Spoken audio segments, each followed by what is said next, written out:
have been joined by Supreme Court Advocate Seema Samriddhi Kushwa, who is well known for her work for defending women's rights. She also served as a legal counsel for Nirbhaya case.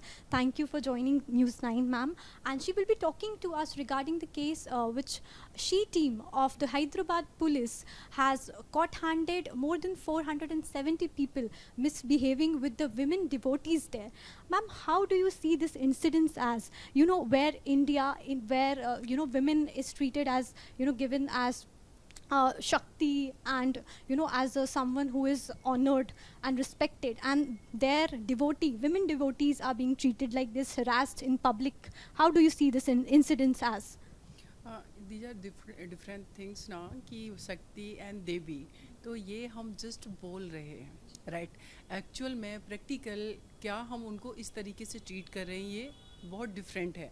कि ये हम कहेंगे कि इसको हम एक hypocrite हैं women issues को लेकर के. ये कभी पॉलिटिकल मुद्दा बन सकता है, लेकिन इन रियलिटी अगर हम बात करें तो आज भी हम विमेन को ऑब्जेक्ट की तरह ही ट्रीट कर रहे हैं. आज भी हम विमेन को नहीं इक्वली ट्रीट करें कि एज ए ह्यूमन बीइंग. और इसके लिए अगर हम निर्भया केस का एग्जांपल दें तो जो 6 पीपल थे जिन्होंने, जो एक्यूज थे, जिनको हैंग कर दिया गया, जिसमें 4 पर्सन जो एक्यूज जिनको 2022 में 20 मार्च 2020 में हैंग किया गया. तो आप देखेंगे उसमें एक मुकेश सिंह है, उसका इंटरव्यू था कि ये लड़कियां जो हैं इनको रात में बाहर नहीं निकलना चाहिए, ये खुद प्रोवोक करती हैं. तो ये जो माइंड सेट है, आप कितना भी कानून बना लें, आप कुछ भी कर लें, जब तक सोसाइटी में चेंज नहीं आएगा, माइंड सेट चेंज नहीं होगा, स्पेशली मेल पर्सन का, तो इस तरीके के इंसिडेंट होते रहेंगे. ये सी टीम का मैंने वीडियोस देखे हैं जो भी उन्होंने पब्लिक प्लेट पर बनाए हैं. आप उसमें देखिए, अगर रुचिका जी आज आप इंटरव्यू कर रहे हैं या मैं हूँ, इसमें से भारत देश की मैं कहती हूँ 90% अगर फीमेल से आप बात करेंगे जो वर्किंग है या जो कहीं ना कहीं पब्लिक प्लेस पर जिसको जाना, वो वर्बली और सेक्सुअली कहीं ना कहीं हरास हुई है. और ये मी टू जो कैंपेन चला, ये रियलिटी थी हमारे सोसाइटी के, हिडन सोसाइटी का एक बहुत बड़ा फेस खुल करके सामने आया था. और not only in India, all over world की ये बात थी कि मैं भी, तो हम वहाँ पर जितने भी फीमेल हैं, आई थिंक उन्होंने किसी ने वॉइस रेज नहीं की है. ये एक हिडन सोसाइटी का फेस जो है वो कैमराज के थ्रू, सी टीम के थ्रू ये निकल कर के बाहर आया कि ये हमारे देश की फीमेल फेस कर रही हैं. तो मेरा ये मानना है कि स्त्री को देवी मत मानिए, उनको आप शक्ति मत मानिए, उनको जस्ट आप ह्यूमन बीइंग ट्रीट कीजिए. और जब तक ये माइंडसेट चेंज नहीं होगा, चाहे हम स्कूल, कॉलेज या हम अपब्रिंगिंग की बात करें बच्चों की, वो डिस्क्रिमिनेशन जो अपब्रिंगिंग में है, अगर वो ख़त्म नहीं होगा तो बहुत मुश्किल है और इस तरीके के इंसिडेंट देखने को मिलेंगे. मैम, इतने लीगल रिफॉर्म्स आ चुके हैं मैम, फिर भी उसके बाद भी लोगों में ये डर क्यों नहीं है? कानून का डर लोगों में ख़त्म हो गया है, क्या लगता है आपको? You are advocate yourself. देखिए, प्रैक्टिकली अगर रुचिका जी मैं बात करूं, हमारे देश के retired chief justice of India Ranjan Gogoi, उनके ऊपर एलिगेशन लगा सेक्सुअल हरासमेंट का, उनकी जो कलीग थे. अब की बहुत सारे लीगल अमेंडमेंट हुए हैं, बहुत सारे हमारे पास कोडिफाइड लॉ हैं जो विमेन रिलेटेड हैं, उनकी सेफ्टी सिक्योरिटी के लिए, उनके लिए बहुत अच्छे कानून बने आफ्टर निर्भया केस भी. फिर जिन कानून का इम्प्लीमेंटेशन जिन अथॉरिटीज़ को करना है, जिन पर्सन्स को करना है, जुडिशरी, पुलिस, पॉलिटिशियंस, उनका जब इन्वॉल्वमेंट है ऐसे केसेस में, तो हम फिर किससे उम्मीद करेंगे? ट्रांसपेरेंसी, अकाउंटेबिलिटी, ये बहुत ज़रूरी है. और विमेन को जब तक हम सिर्फ ऐसे ट्रीट करेंगे, अगेन मैं रिपीट कर रही हूँ कि वो जस्ट एक ऑब्जेक्ट है, तब तक ये चेंज नहीं होगा. एक केस आया था, शायद तहलका मैगजीन थी, आपको नाम याद होगा उनका, वो बाद में एक्विटल हो गए, राइट. तो अभी बहुत सारे केसेस मैं ऐसे देख रही हूँ जिसमें तो मेरे पास में JNU में IC में थी. एक केस का मैं नाम नहीं डिस्क्लोज करूँगी, एक केस मेरे पास था, उसमें IC में डिस्कस हो रहा था. वो बच्ची वर्किंग प्लेस पर, उसके साथ जो प्रोफेसर है वो हरासमेंट करता है. माइंडसेट क्या है कि एक कमरे के अंदर जो सेक्सुअल हरासमेंट उसका कर रहा है, वो प्रूफ, बर्डन ऑफ प्रूफ उसके पास है कि वो कैसे प्रूफ करे.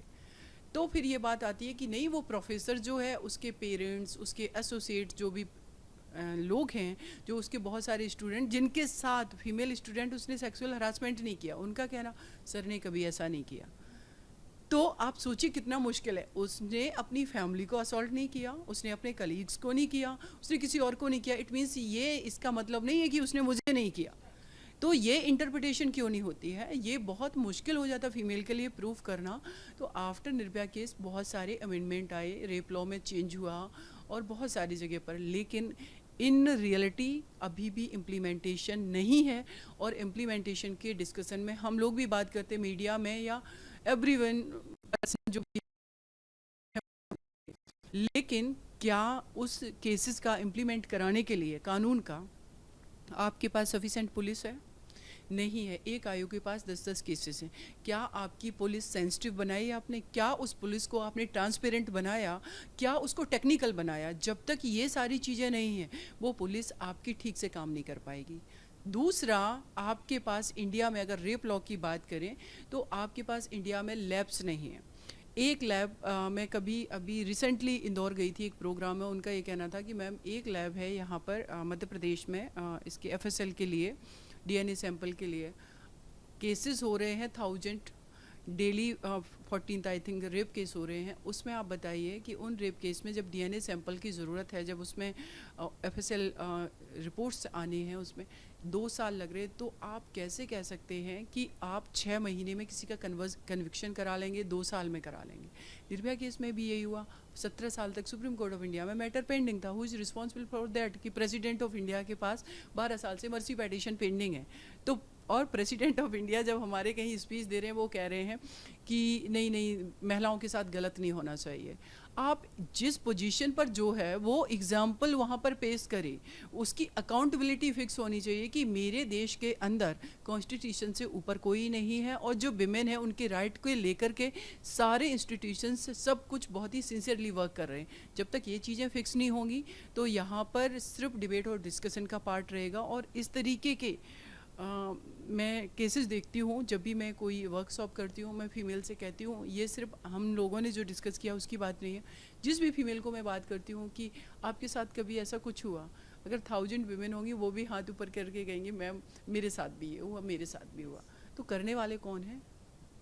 कोई भी टच करके निकल जाता है। उनका माइंडसेट क्या है, तो उस पर भी तो काम होना चाहिए। लोगों के माइंडसेट पे काम होना चाहिए, उनकी साइकोलॉजी क्या है, उनकी अपब्रिंगिंग जहाँ हो रही है वहाँ पर क्या आखिर लैकिंग है कि वो विमेन के प्रति उनको सेंसिटिव नहीं बना रहे। और मेरा मानना ये कि आप मेल को मेरे प्रति सेंसिटिव मत बनाइए, लेकिन न्यूट्रल तो रखिए। वो हरास क्यों कर रहे हैं? मैम आपके इसी पॉइंट से मैं एक क्वेश्चन लेना चाहूँगी कि इस केस में भी हमने 19 माइनर्स इसमें रिपोर्ट हुए हैं जिन्होंने विमेन को, डिवोटीज़ को सेक्सुअली हरास किया। मैम बच्चों में किस लेवल पे कैसे चेंजेस आया जा सकता है, फैमिलीज़ पे लीगली क्या किया जा सकता है? देखिए बहुत ज़्यादा ज़रूरी है सोशल अवेयरनेस, और जहाँ पर जो बच्चे स्कूल कॉलेज में जा रहे हैं या घर का जो माहौल है उसमें चेंज होना बहुत ज़रूरी। और आज के टाइम में सबसे ज़्यादा इम्पॉर्टेंट जो मुझे लगता है वो रेगुलेशन ऑफ सोशल मीडिया, कि आप इंस्टा पे देख रहे हो जो कंटेंट देख रहे हैं वो बच्चे उसी तरीके से रिएक्ट कर रहे हैं। बहुत सारी अडल्ट साइट्स हैं जिसमें बच्चे देख रहे हैं। इवन कि अभी recently supreme court of India का भी ऑर्डर आया कि जो बहुत सारे केसेस में माइनर इन्वॉल्व हो रहे हैं, जो जुवेनाइल इन्वॉल्व हो रहे हैं, तो उसके लिए आपको पेरेंट्स की अकाउंटेबिलिटी फ़िक्स करनी पड़ेगी। जहाँ पर वो बच्चा स्कूल कॉलेज में है वहाँ पर वर्कशॉप की रिक्वायरमेंट है। और जो अडल्ट लोग इस तरीके के वीडियोज़ देख रहे हैं, अपना मोबाइल उन्होंने रख दिया घर में, बच्चे उसका यूज़ कर रहे हैं, उनको नहीं पता, तो ये रेगुलेशन बहुत ज़रूरी है। और साथ में साथ जो भी हमारे गवर्नमेंट जो भी इंस्टीट्यूशन है, चिल्ड्रन प्रोटेक्शन एक्ट बना, उसके अलावा बहुत सारी तो वर्कशॉप बहुत ज़रूरी है। गवर्नमेंट को प्रोजेक्ट विमेन इशूज़ को लेकर मुझे लगता है कि बहुत बनाएगी कि विमेन को एम्पावर्ड कर दो। अब सबसे ज़्यादा ज़रूरी है कि उस एम्पावर्ड विमेन के साथ भी सेक्सुअल हरासमेंट हो रहा है। वो वॉइस अपनी रेज इसलिए नहीं कर पा रही क्योंकि उसके पास 2 ऑप्शन है, या तो वो अपनी जॉब कैरियर चूज करे या फिर वो वहाँ से जा कर के वॉइस रेज करे। और उसके बाद जिस तरीके से मैं प्राइवेट सेक्टर की बात कर रही हूँ, कॉरपोरेट की, कि जिनके साथ सेक्सुअल हरासमेंट हो रहा है, अगर वो विमेन रेज कर रही है अपनी वॉइस को, वो अगर आईसी में जा रही है, इंटरनल कंप्लेंट कमेटी में, तो सारी कंपनियां यूनाइट होकर के उसको जॉब नहीं दे रही। तो ये विमेन को अपने लिए खुद स्टैंड लेना पड़ेगा, आना पड़ेगा।